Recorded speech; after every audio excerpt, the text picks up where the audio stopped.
بالله من الشيطان الرجيم بسم الله الرحمن الرحيم سلامه ابن عباس بن اللakali ko kiyamalo adamadon keto lola lomi ka adamadon ya baro konteba adamadon loni meto Allah taala be lana lika musokoroba dola ni musokoroba ni kunzigi nyami ni me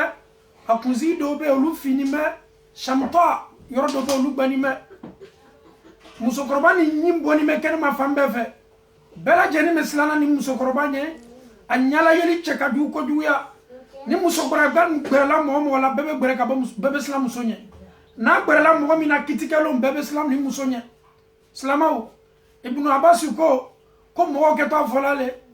alayka anni gbere ka bonne la beslan me musonye musoke to fola jamo nyene aw kenime ka banne labi aw kalon jone ne slamao ni musoke to akibaru ya fola adamade nyene lolo musoke to fola ana dunya kunele tuye dunya e atun kenime ka aw yera faga dunya min ko son bi aw kenime ka banela slamao jani dunya ni marasa sole ja kiamalo ni ele ka dunya e musokoroba sawra la Allah taala kenime ka sawra ju bela bor musokoroba ka adamade bortani musokoroba nye kama soro yeko meni musokoroba la yeko cheduya chekadu ko duya beken me ka boranye kunzigu nyamini me anyu boni ma dafe fambe fe anyala yeli fana chekadu mo keta fala kima bwana ni musokoroba ba foka uye sabari ayato me berawla mo be boranye ni musokoroba ba la kali wale le tune dunya e adamade on tun kenime ka nyon fani dunya min koso ima Allah taala kuma kame aya qur'an sen mamba kono inna ja'alna ma 'ala al-ardi zinatan laha linabluwahum ayyuhum ahsanu 'amala wa inna laja'iluna ma 'alayha sa'idan jurza Allah taala ko kaw kenime ka femu ya du kolo ko kan inna ja'alna Allah taala ko dunya ni te foye Allah taala ka fendo le bla dunya ni na zinatan laha ka ke masiriye kaneni ela jarabi an kenime ka bombelebele muye an kenime ka sla belebele muye an kenime ka masir belebele muye du kolo ko ka Allah taala ko ale ko kele lina buluwahum ayyuhum ahsanu amala kaneni ela jarabi ka fle ele ka to bunkela nele ka to dunya marasan ne tala kira di dunya ma wala ma ele ka to fola ja fem men dunya na femina be bantole ala ko kwa ke to blali ke la dunya ka femi me ke masuruye ayo ke la mun ko so kaneni ela jarabi kaneni eteste ka fle neni e ke to mun kela ala taala ko aya ke lo ko fa wa inna laja'iluna ma 'alayha sa'idan jurza ala ko kan keni me ka nyabo femunu fe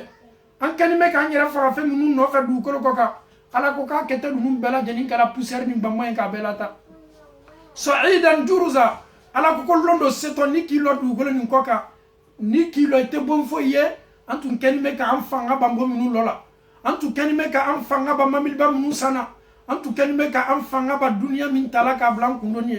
ibi lo longelen du ko koka ya ala taala ko sa'idan jurza du ko be la kolonya loli fentaka bori fentaka masiritaka ala taala ka masiri munubla kanin du kolo kala kaka la jarabilie adamadon islamau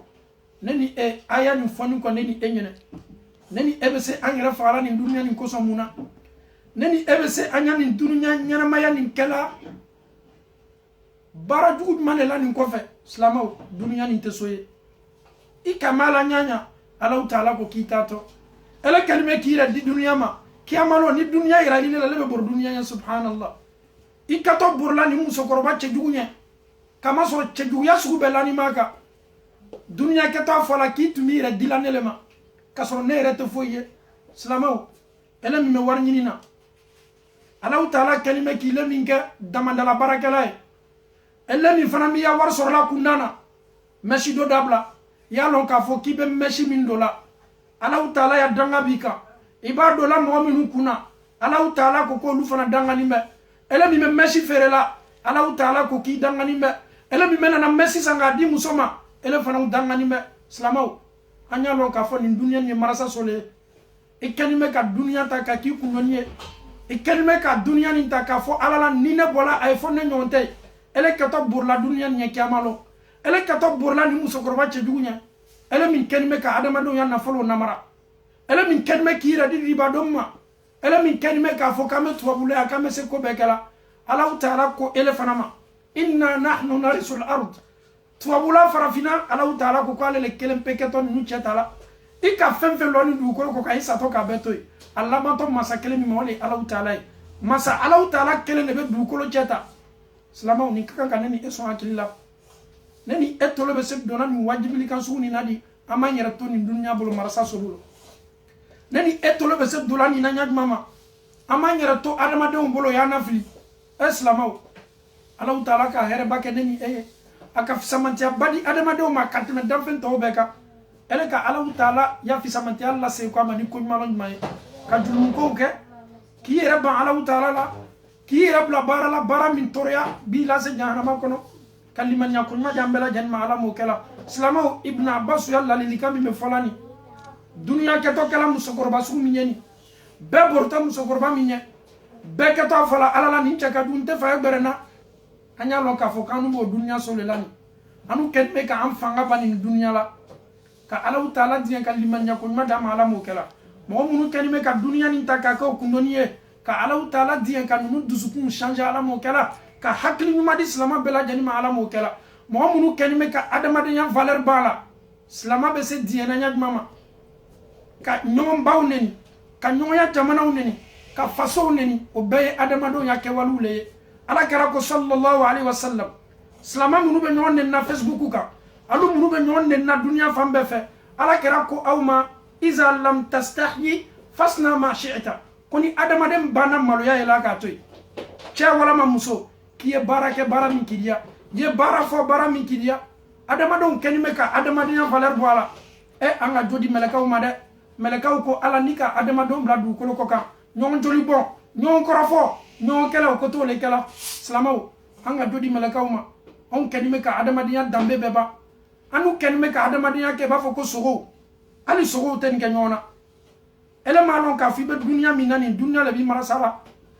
dien ya fa mogoma fara adama do nenna